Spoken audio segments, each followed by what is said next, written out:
Doctor Fasal Gafoor, ഇപ്പോൾ ഈ തിരഞ്ഞെടുപ്പ് ഒരു മാറ്റമുണ്ടാക്കും ബീഹാറിൽ എന്നങ്ങ് കരുതുന്നുണ്ടോ? ഇപ്പോൾ ഈ RJDയെ സംബന്ധിച്ച് മുസ്ലിം യാദവ് വോട്ടുകളുടെ ബലമായിരുന്നു നേരത്തെ ഉണ്ടായിരുന്നത്. പക്ഷേ ഇപ്പോൾ രാഹുൽ ഗാന്ധിയുടെ പ്രചാരണം, രാഹുൽ ഗാന്ധി എടുത്തിരിക്കുന്ന പുതിയ നിലപാടുകളൊക്കെ തന്നെയും ഇപ്പോൾ ദളിത് പിന്നാക്ക ആ, ആ, വോട്ടുകൾ കൂടി സമാഹരിക്കാൻ സഹായകമാകുന്ന രീതിയിലേക്ക് കാര്യങ്ങൾ മാറുന്നുണ്ട്. അതെത്രത്തോളം ഇന്ത്യ സഖ്യത്തിന് സഹായകരമാകും? ഞാൻ ആദ്യം ഒരു കാര്യം പറയാം.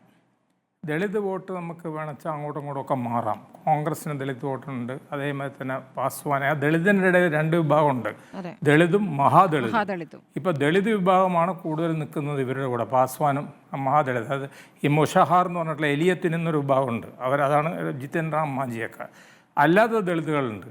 ആ ദളിതുകൾ ആരുടെ കൂടെ നിൽക്കും എന്നുള്ളതാണ് കാര്യം. EBC, അതായത് എക്സ്ട്രീംലി ബാക്ക്വേർഡ് കമ്മ്യൂണിറ്റീസിനെ സംബന്ധിച്ചിടത്തോളം കോൺഗ്രസ് RJD ഒരു തന്ത്രം എടുത്ത് നോക്കിയിട്ടുണ്ട്. അതായത് നമ്മുടെ മുകേഷ് സാഹ്നിയുടെ മറ്റേ ബോട്ട്മൻ്റെ പാർട്ടി, അതായത് മല്ല എന്ന് പറഞ്ഞിട്ടുള്ള ബോട്ട്മൻ്റെ, അത് VIP, ആ പാർട്ടി പക്ഷേ ഇതുവരെ ഇലക്ഷനിൽ അതിൻ്റെ ഒരു മാറ്റ് തെളിയിച്ചിട്ടില്ല, ഒരു പോരാട്ടം കാഴ്ചവെച്ചിട്ടില്ല. അതിന് MLA മാരൊന്നും ഉണ്ടായിട്ടില്ല എന്നുള്ളതാണ് ഞാൻ മനസ്സിലാക്കുന്നത്. അപ്പോൾ അത് കൂടെ തരത്തിലാണ്.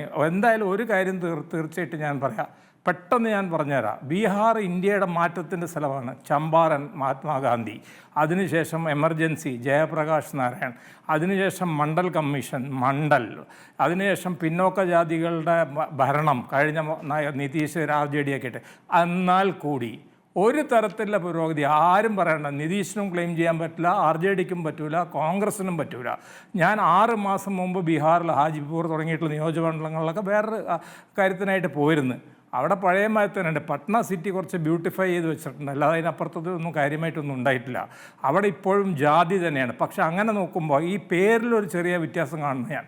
മഹാഗഠബന്ധൻ എന്ന് പറഞ്ഞാൽ യഥാർത്ഥത്തിൽ BJP ആണ് മഹാഗഠബന്ധൻ നിൽക്കുന്നത്. കാരണം BJP, JDU, മറ്റേ പാസ്വാൻ, ജിതിറാം മാഞ്ചി, അവരാണ് വലിയ മഹാഗഠബന്ധൻ.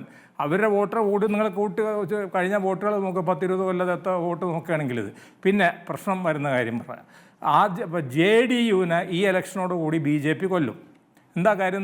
JDUവിനെ കഴിഞ്ഞ തവണ അവർ കൊല്ലാൻ നോക്കി. ചിറാഗ് പാസ്വാനെ കൊണ്ട് 24 കാൻഡിഡേറ്റ് അവരെ തോറ്റു കഴിഞ്ഞ തവണ, ചിറാഗ് പാസ്വാൻ കാരണം. ഇപ്പുറത്തെ വശത്തുമാർ BJP വേറെ തന്ത്രം എടുക്കുന്നുണ്ട്. അതായത് ഈ മുസ്ലിം വോട്ട് പുലർത്താനായിട്ട് 35 സ്ഥലത്താണ്, അതായത് 20% കൂടുതൽ മുസ്ലിമുള്ള 35 കോൺസ്റ്റിറ്റ്യുവൻസിയിൽ ആണെന്ന് എൻ്റെ ഓർമ്മ ഇവർ MIMനെ നിർത്തിയിരിക്കുന്നത്. മനസ്സിലായില്ലേ? MIM എന്ന് പറഞ്ഞാൽ ഒരു വിഷമാണ്. ആ വിഷം ഇപ്പോൾ കോൺഗ്രസ് പിടിക്കാൻ കാളകൂടന്മാർ കോൺഗ്രസ് ഔട്ടാവും. അപ്പുറത്തെ വശത്തുണ്ടെങ്കിൽ അത് മറ്റേ രാജവെമ്പാലുള്ള വിഷന്മാരിക്കും. അപ്പോൾ അതിന് ആർക്കും വേണ്ട. പക്ഷേ അതൊരു വോട്ട് കട്ടറായിട്ട് മാറും. മനസ്സിലായില്ലേ? ആ നിലക്ക് കോൺഗ്രസ് ഇവർക്ക് ചിലപ്പോൾ പരിക്ക് പറ്റും. ഇവർക്ക് പരിക്ക് പറ്റും. കാരണം എന്താ അറിയോ, ഒരു സംഭവം കൂടെ ഞാൻ പറയാം. ഞാൻ ഒന്ന് ഇടപെട്ടോട്ടെ ഡോക്ടർ ഫസൽ ഗഫൂർ, ഞാൻ അങ്ങയിലേക്ക് തന്നെ വരാം.